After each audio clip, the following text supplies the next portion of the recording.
Hi friends. आज एक और वीडियो बना रहा हूँ और काफ़ी गैप हो गया वीडियोस में। एक्चुअल में मुझे समय नहीं मिल रहा था, तो इसलिए मैं वीडियोस भी नहीं बना पाया।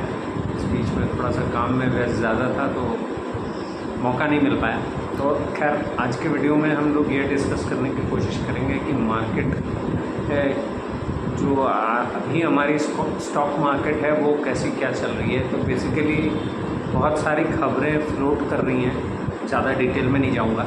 छोटी छोटी खबरें जो फ्लोट कर रही थी उन पर, जो कि थोड़ा सा आपको एक आइडिया लगेगा, क्योंकि पिछले 1-1.5-2 महीने में जो चल रहा था, जो गतिविधि हो रही थी, जियो पॉलिटिकली भी जो गतिविधियाँ चल रही हैं, जो खबरें आ रही हैं, जो न्यूज़ेज़ आ रही हैं, जैसे कि यूएसए और ईरान के बीच में जो एक कॉन्फ्लिक्ट था वो एक तरीके से सुलझता हुआ दिखा। बिकॉज़ और वो सुलझने की स्थिति में तब पहुंचा जब दोनों ही तरफ से ये हुआ, म्यूचुअली डिसाइड किया गया कि अब इसको हम आगे खींच नहीं सकते। तो एक जगह पर जाकर म्यूचुअली अंडरस्टैंडिंग करके इस कह सकते हैं कि वो जो क्रूड ऑयल को एक हथियार बनाकर इस्तेमाल किया जा रहा था सारी दुनिया की अर्थव्यवस्थाओं को बर्बाद करने के लिए, तो वो जो हथियार का इस्तेमाल हो रहा था उस पर यूएस और ईरान दोनों को ही अपने अपने लेवल पे बैकलैश झेलने को मिल रहा था। ईरान को अपने आस पड़ोस के देशों से बैकलैश झेलने को मिल रहा था, यूएसए को अपने इंटरनल जीडीपी फिगर्स कह लीजिए, और जो वहाँ की महंगाई दर बढ़ रही है उनके देश की, उन सब चीज़ों को लेकर, क्योंकि उनका मिड टर्म इलेक्शन भी है नवंबर में, तो उसका भी एक प्रेशर क्रिएट हो रहा था कि वो इसको जल्दी से जल्दी ख़त्म करें। आप देखें अगर डोनाल्ड ट्रंप, तो वो लगातार अपने बयान बदल रहे थे, और पिछले 2-3 महीने में वो कई बार ऐसा कहते हैं कि हम कल बंद कर रहे हैं और फिर कहते हैं कि हम फिर हमला कर रहे हैं। तो इस तरीके की सिचुएशन, वो बेसिकली एक प्रेशर टैक्टिस है जो कि वो क्रिएट करते हैं हर भी कंट्री पर, कि जब कोई नहीं मानता है उनकी बात तो वो उस पर थोड़ा सा दबाव बनाकर ये साइकोलॉजिकल प्रेशर क्रिएट करते हैं कि देखो फिर मैं कुछ कर दूंगा तो तुमको फिर कुछ ख़राब हो जाएगा। तो काइंड ऑफ इस तरीके की साइकोलॉजिकल ट्रिगर पुश करते हैं। और ईरान को भी पता था कि उसकी हालत बहुत ख़राब है, बहुत हमला हो चुका, लेकिन उसने फिर भी, मैं अगर दोनों देशों के इस जंग को अगर एक लाइन में कहें कि कौन जीता, तो मैं कहूँगा ईरान जीता। यूएसए नहीं जीता इस युद्ध को। खैर, ये एक फैक्टर है। साथ ही साथ देखने को मिला कि कॉस्पी के मार्केट जो हैं, जो कि आपका ताइवान और इधर के मार्केट है, वो बहुत ज़्यादा ओवर बुलिश हुए। एक महीने के अंदर में उन्होंने ऑलमोस्ट 100% से ऊपर के रिटर्न क्रिएट कर दिए। 170% के आसपास का रिटर्न हो गया पिछले 1-1.5-2 महीने में। तो एक एक्सीडिंगली बहुत ज़्यादा रिटर्न बना। उस पर इस तरीके की खबर आई कि एआई से रिलेटेड स्टॉक्स जो उनके देशों में हैं, या सेमीकंडक्टर इंडस्ट्रीज़ में जो उनके स्टॉक्स हैं, उनकी वजह से बड़ी तेज़ी बनी। तो बेसिकली उनका मार्केट भी नहीं चल रहा था, लेकिन अचानक से एक सर्ज दिखा तो लोगों का ध्यान उस तरफ गया। हुआ ये कि उसके बाद ये कहा गया कि बहुत ज़्यादा रैली कर गया है तो करेक्शन होना चाहिए। उस हिसाब से उसमें करेक्शन भी हुआ, डीप डाउन करेक्शन हुआ। ऑलमोस्ट 30-40% का कॉस्पी के इंडेक्स पे करेक्शन देखने को मिले। 35% के आसपास तो हो ही गया था। तो वो रिलेटिवली एक तरीके की प्रॉफिट बुकिंग है। कहीं पे भी अगर इतना ज़्यादा रिटर्न बन जाता है तो वहाँ से प्रॉफिट बुकिंग हावी होती है। अब इस चक्कर में हुआ ये कि उसका एक इम्पैक्ट यहाँ इंडिया के जो आईटी सेक्टर के स्टॉक्स हैं उनमें देखने को मिला। वो अपने ऑल टाइम लो की तरफ मूव कर गए सारे के सारे। इवन इन्फोसिस जैसा स्टॉक जो है वो 1000 रुपये के भी नीचे चला गया। तो इस तरीके की सिचुएशंस हुई। अब हुआ ये है कि अब ये वॉर ख़त्म हो गई है, तो क्रूड के प्राइसेस जो कि ऑलमोस्ट $90-100 के आसपास थे, वो घटकर करीब करीब कहीं 70, 72 और 67 के रेंज में है। 67 से 72 के रेंज में है।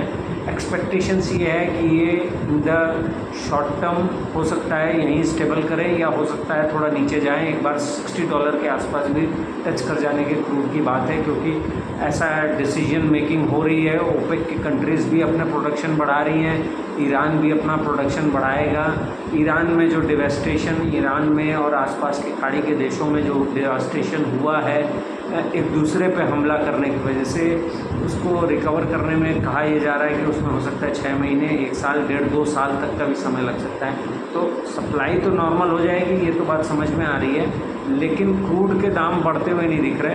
ये ट्रेजेक्ट्री बल्कि इस तरफ दिखा रही है कि इन द लॉन्गर और इन शॉर्ट मीडियम टर्म में ये देखने को मिलेगा कि क्रूड जो है वो नीचे की तरफ जाता हुआ दिखेगा। और जितना क्रूड नीचे जाएगा आप इसको ऐसे समझिए कि कम से कम इंडियन स्टॉक मार्केट के लिए बहुत ही बेनिफिशियरी होता है। $80 का एक मार्क होता है जिसके नीचे जैसे ही क्रूड आ जाता है तो हमारे जो एमसीज होती हैं, ऑयल मार्केटिंग कंपनीज होती हैं, जो भी प्राइवेट प्लेयर्स भी हैं जो कि इस इंडस्ट्री में हैं, उन सबको बेनिफिट पास ऑन होने लगता है। वो बेसिकली उनके लिए रिलेटिवली एक वैसा लेवल होता है जहाँ पर वो अपने मार्जिन्स को एटलीस्ट कुछ मार्जिन कमा सकते हैं। तो $100 $90 के ऊपर चले जाने से क्या हो रहा था, वो मार्जिन जो है वो श्रिंक होने का डर है, जिसका कि रिज़ल्ट पे इम्पैक्ट दिखेगा, जो कि रिज़ल्ट सीज़न शुरू होने वाला है। आईटी सेक्टर्स के स्टॉक्स का रिज़ल्ट आएगा, उसके बाद फर्दर ये सारे ही स्टॉक मार्केट की सारी कंपनियों का रिज़ल्ट आएंगे। 9 तारीख को शायद TCS का रिज़ल्ट है, तो वहाँ से जो रिज़ल्ट का सेशन है वो शुरू होगा, तो वहाँ से आगे अपडेट और भी देंगे, जो क्योंकि अलग अलग स्टॉक्स पे जो कि मैंने अपने अब तक इस चैनल में कवर किए हैं उन सारे के डिटेल्स मैं ज़रूर शेयर करूँगा। वहाँ पर जब जैसा अपडेट आएगा, वीडियो मिलेगा, मौका मिलेगा तो कोशिश करूँगा कंबाइंड में एक वीडियो बनाकर उन सारी चीज़ों को कवर अप करने की कोशिश करूँ। तो बेसिकली अब जो है इंडियन मार्केट जो है आप देखेंगे थोड़ा सा स्टेबलाइज होता जा रहा है, लेकिन चल नहीं रहा है। अगर रिटर्न के लिहाज से देखें तो पोर्टफोलियोज़ डाउन होंगे, सबके डाउन हैं, ऐसा नहीं है किसी एक के हैं किसी दूसरे के नहीं है, सबके पोर्टफोलियो डाउन है। मिड कैप स्मॉल कैप में थोड़ी बहुत रैली हुई, लेकिन लार्ज कैप जो हैं वो उस हिसाब से कुछ भी परफॉर्म नहीं किए हैं। इंडेक्स लेवल अलग चल रहा है, स्टॉक लेवल अलग चल रहा है, स्टॉक्स अलग अलग तरीके से मूवमेंट कर रहे हैं, इंडेक्स अलग तरीके से मूव कर रहा है। अगर इंडेक्स के लेवल पे देखें तो कोई बहुत ज़्यादा तेज़ी होते हुए नहीं दिख रही है। माने हम एक रेंज बाउंड में हैं, माने एक लेवल हमने टेस्ट किया था 24,000 के ऊपर का, वहाँ से फिर वापस नीचे गए, नीचे जाकर फिर वापस आए हैं, अब उसी जगह पे हवर कर रहे हैं। तो एक्सपेक्टेशन ये है कि 24 से 25,000 की रेंज, बल्कि 24,800 की रेंज जो है इन रिसेंट टाइम्स में लग रहा है कि इस रेंज में चलेगा स्टॉक मार्केट अभी करंटली। सबसे बड़ा जो इशू आ रहा है वो आ रहा है FIIs का, जो कि कंटिन्यूस सेलिंग कर रहे हैं स्टॉक्स में भी, ऑप्शंस में भी। उनकी शॉर्ट में पोजीशंस करीब ऑलमोस्ट 89% के आसपास उनकी शॉर्ट पोजीशंस बनी हुई हैं, जिनको उन्होंने कवर किया है। बल्कि आप ये देखें, अगर पिछले महीने का डेटा देखें उठाकर, तो वहाँ पर ज़्यादा शॉर्ट पोजीशंस थी, उन्होंने उसको कवर अप करके कुछ लॉन्ग की तरफ उन्होंने पोजीशंस क्रिएट की हैं। तो ये नंबर जो है पिछले मंथ में ऑलमोस्ट 95% 97% के आसपास चला गया था। माने ऐसा था कि मेक और ब्रेक वाली सिचुएशन थी, उनको पोजीशन लिक्विडेट करनी पड़ती, तो वहाँ से उन्होंने अपनी उस पोजीशन को 5 से 7% ठीक किया है। साथ ही साथ प्रॉब्लम कहाँ आ रही है FIIs के साथ, जो कि एक बहुत बड़ी बात उठ के आ रही है, जो इन्होंने long term capital gain tax को एबॉलिश करने की बात उठ रही है बहुत जगह से। बहुत सारे फंड मैनेजर्स कह लीजिए, बहुत सारे इंटरनेशनल रिसर्च रिपोर्ट्स जो है वो ये कह रहे हैं कि FIIs का पैसा कभी भी लंबे समय के लिए कहीं पे भी नहीं टिकता है। तो बेसिकली वो ये इस बात का इंतज़ार कर रहे हैं कि इंडियन मार्केट्स में वो सिचुएशन बने कि उनके ऊपर ये लॉन्ग टर्म गेन टैक्स जो है वो हटाया जाए।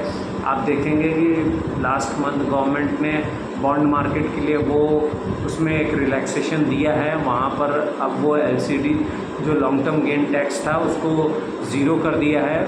मैंने पहले उसको शायद 12.5% कर दिया था, तो वो भी ख़त्म हो गया, वो 0% कर दिया है।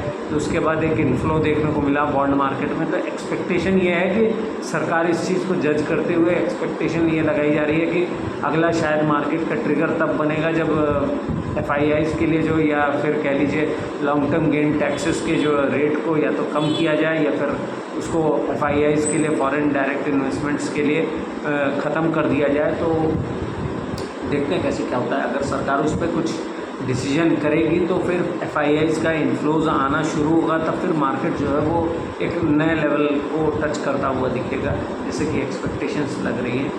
इस समय करंटली जो मार्केट है वो इस तरीके की सिचुएशंस क्रिएट कर रहा है। स्टॉक स्पेसिफिक अगर काम करें तो कई सारे स्टॉक्स बहुत अच्छा कर गए इस बीते समय में। अगर इंडेक्स के लेवल को देखें तो इंडेक्स पे शायद 4-5-7% के गेन दिख रहे हैं, लेकिन स्टॉक स्पेसिफिक में गेन बहुत ज़बरदस्त हो गया। कुछ स्टॉक्स जिन पर मैंने पहले भी चर्चा की है, आप जैसे टाइमेक्स को देखें, टाइमेक्स ग्रुप को, इट वाज अराउंड 280। जो अगर आप डाउन साइड देखें, जब मार्केट का डाउन साइड था तो इट वाज अराउंड 270 280 के रेंज में था। आज करीब 524-25 रुपये पे है, तो ऑलमोस्ट 100% का गेन है वहाँ पर। तो टाइमेक्स ग्रुप जो है उसका स्टॉक अलग ही जोन में चल रहा है, अलग ही स्फीयर में काम कर रहा है। इंडेक्स पे 5% का रिटर्न बन रहा है। एक पर्टिकुलर टाइमेक्स ग्रुप का जो स्टॉक है वो ऑलमोस्ट 100% गेन दिखा चुका है अपने प्लेसेस से। अगर आप देखें एथर एनर्जी, जो कि इलेक्ट्रिक ईवी के सेक्टर का इस समय बूम और उस पर काफ़ी चर्चा हो रही है, तो एथर एनर्जी है जो करीब 1100 सवा 1100 रुपये हो आया ऑलमोस्ट। मैंने जब पहली बार इसको अपने चैनल में शायद सबसे पहला वीडियो था एथर एनर्जी पे बनाया था, तो उस समय प्राइस जो था वो करीब अराउंड 420-30 के आसपास था। तो वहाँ से अगर देखें तो 3 गुना हो गया। तो शेयर प्राइस जो है वो बेसिकली ईवी सेक्टर में क्या हो रहा था, ईवी सेक्टर में तेज़ी बन रही थी, लेकिन बेसिकली हो ये रहा था कि ये जो फ्यूल का क्राइसिस क्रिएट हुआ, ये इससे एक अपने आप में एक कैटलिस्ट मिल गया उस स्टॉक को, और वो वहाँ से भी 3 गुना हो गया है। तो अगर आप देखें एथर एनर्जी इस समय करीब 1100 के आसपास, 1150 के रेंज में होगा। एग्जैक्ट प्राइस नहीं कहूँगा मैं क्या था, लेकिन जब मैंने उसको पहली बार यहाँ अपने चैनल में उसको डिस्कस किया था कि वो ईवी के सेक्टर में काम कर रहे हैं, तो आप याद करेंगे 400 सवा 400 रुपये के आसपास का स्टॉक था। इवन मैंने भी उसको बाई करने की कोशिश की थी, तब नहीं कर पाया था, लेकिन फिर मैंने फर्दर ऊपर पे लिया और मैंने अभी रिसेंटली उस पर प्रॉफिट बुक किया, because it was an a trading bet. मैं लॉन्ग टर्म के लिहाज से नहीं ले रहा हूँ, बिकॉज बहुत ही एब्सर्ड वैल्यूएशंस हो रहे हैं। करेक्शन का वेट कर रहा हूँ, अगर कभी बनेगा तो फिर आगे देखा जाएगा। एथर एनर्जी को कुछ स्टॉक्स जो है स्टॉक स्पेसिफिक अलग तरीके से चल रहे हैं और कुछ अलग चल रहे हैं। जैसे फार्मा सेक्टर है वो इस समय बड़ी तेज़ी दिखा रहा है। जैसे कि आपका इस तरीके के जो सेक्टर्स हैं, ई कॉमर्स के सेक्टर्स हैं, वो तेज़ी दिखा रहे हैं। जो सेमीकंडक्टर डाटा सेंटर के सेक्टर्स हैं उनमें तेज़ी दिख रही है। तो बेसिकली ये मैं एक छोटा सा वीडियो आज ये आपके सामने ये पेश करने की कोशिश कर रहा हूँ कि कहाँ किस सेक्टर में तेज़ी बन रही है, कहाँ बेहतर हो रही है चीज़ें, उसके तरफ एक नज़रिया रखने की कोशिश कर रहा हूँ कि क्योंकि पूरा इंडेक्स तो नहीं चल रहा है। मैंने अगर आप देखें निफ्टी को एक तरफ देखें तो निफ्टी अपने डाउन से करीब 5-7% 10% ही ऊपर आया है, लेकिन पोर्टफोलियोज़ में वो रिटर्न नहीं बन रहे हैं। पोर्टफोलियो में रिटर्न अगर बन रहा है तो वो स्टॉक स्पेसिफिक होने पर ही बन रहा है। जैसे कि मैंने आपको 2 एग्जांपल्स अभी आपके सामने रखा कि एथर एनर्जी ऑलमोस्ट 3 टाइम्स हो गया, टाइमेक्स ग्रुप ऑलमोस्ट 1 टाइम हो गया।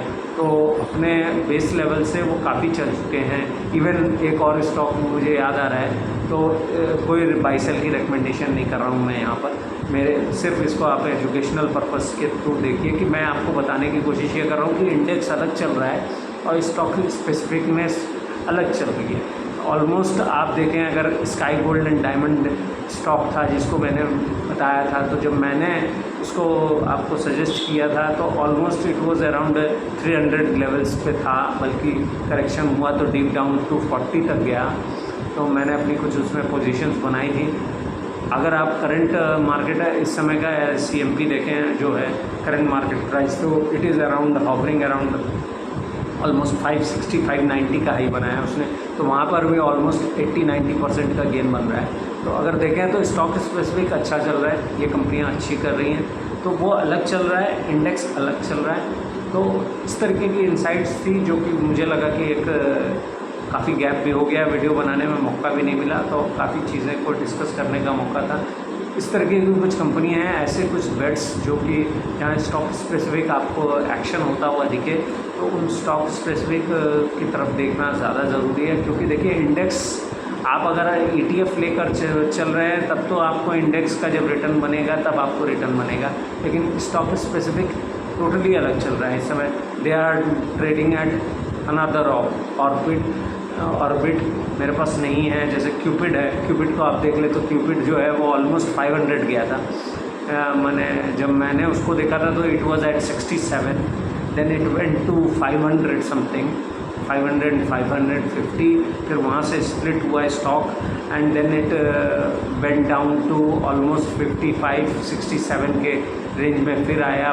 स्टॉक स्प्लिट होने के बाद 80 या 85 रुपये के रेंज में था, आज 200 रुपये पे है। तो अगर उस तरीके से रिटर्न को देखें तो वहाँ 10% और यहाँ 3%, वहाँ 10 गुना हो गया पैसा, मैंने 60-67 का स्टॉक 550 गया, तो वहाँ करीब 8-9 गुना हो गया पैसा आपका। और उसके बाद वो स्टॉक स्प्लिट होने के बाद भी यहाँ से भी 3 गुना हो गया, तो ऑलमोस्ट 13 गुना तो रिटर्न वो सीधे सीधे बना रहा है। अगर कोई किसी ने अगर अपनी पोजीशन इस पिछले 1.5-2 साल में बनाकर रखी उस स्टॉक में, तो वहाँ एक डिसेंट सा गेन बन रहा है, 13 गुना का गेन बन रहा है। मैंने अगर इसको ऐसे समझें कि किसी ने 1 लाख रुपया लगाया, बहुत सिंपल एग्जांपल दूंगा, ज़्यादा बड़ा अमाउंट नहीं जाते, 10,000 रुपये किसी ने लगाया तो आज वो 10,000 रुपये 1,30,000 रुपया है। तो स्टॉक के स्पेसिफिक काम अलग हो रहे हैं, उनको अलग तरीके से देखिए। चार्ट्स अलग कहानी कहते हैं, उनको अलग तरीके से देखिए। इंडेक्स जो है वो एक ब्रॉडर सेंस है।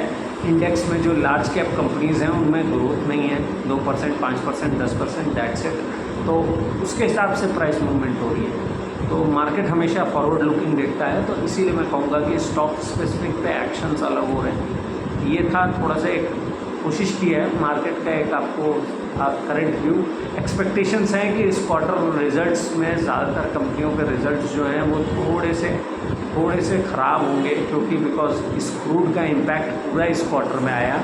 मार्च क्वार्टर के रिजल्ट्स जो हुए थे वहाँ तक वो इम्पैक्ट देखने को नहीं मिला था, क्योंकि आपको याद होगा ये वॉर जो है वो मार्च के एंड में ही शुरू हुई थी।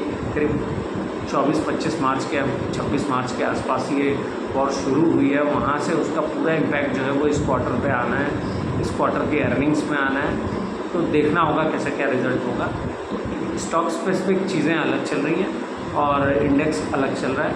यही एक ओवरव्यू था। Thank you so much.